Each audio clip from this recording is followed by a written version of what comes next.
I loved playing the character in the film, and I just saw the potential. Get into his origin story. When we were finishing the movie is actually when the idea to do the show came about.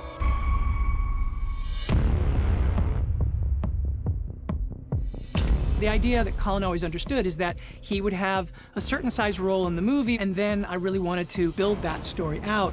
The opportunity of doing something episodic, a morally corrupted individual with ambition seeking power in the city, that just felt like great potential for a gangster show. Matt's version of Gotham felt extremely grounded, and to know that Oz as a character was just a man who is discounted, underestimated, and wants more for himself. In our movie, he's a mid-level gangster, not yet the kingpin. In the show, he's on his way to becoming that. Matt said he was thinking of a rise to power story in the vein of Scarface. America's a hustle. More than anything, I thought about this man from Providence, Rhode Island. He was the mayor there for 21 years. He was very corrupt, very charming, and violent, but everybody loved him because he revitalized the city. It just made so much sense to me to think about Oz in that way, and that, to me, was sort of a spark that I took and ran with. In the comic books, the Penguin comes from money. His family's very important. In what Matt created, it was apparent to me that Oz shouldn't be that type of character. You want more and you're hungrier for things if you have less. He's lived in close proximity to great wealth. He's driven by that sense of exclusion and sense of unfairness. I'm gonna tear down the empire from the inside out. It's one of his greatest weapons that people don't take him serious, and so he can act in the shadows in a way that if people were fearful of him and watching him closely, he wouldn't have got the chance to operate in the way that he does.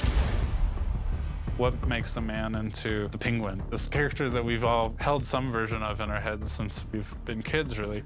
When I first started to dissect Oz and figure out what was driving him, my realization was Oz is a man who doesn't just want power, but he wants to be loved and revered, and more than anything, loved by his mother. And so I created Francis.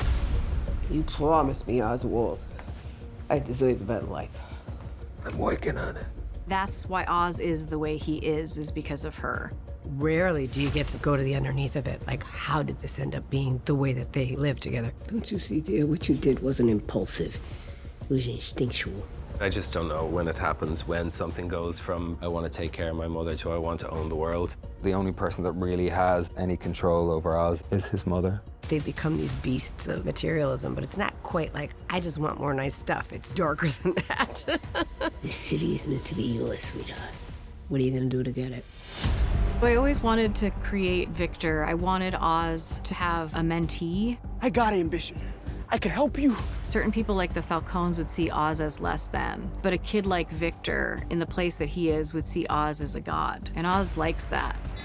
In the face of Victor's impotence, Oz feels powerful. It feels good to him to have an underling, to have somebody who's so clearly beneath him and so clearly afraid of him and so clearly has an element of reverence. Oz gives him a chance to not only be able to make some money, but to feel important, to feel like you're making moves. He finally has a chance to be something. Feel alive, Vic, huh? Feel a heart beating?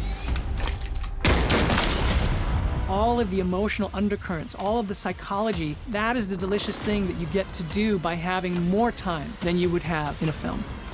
He does things you want to think you'd never do. By understanding him, we can see ourselves in him. I want you to relate and empathize with him in moments, but also be equally repelled. You don't have to like him. You shouldn't like him, maybe, but you want to watch this guy.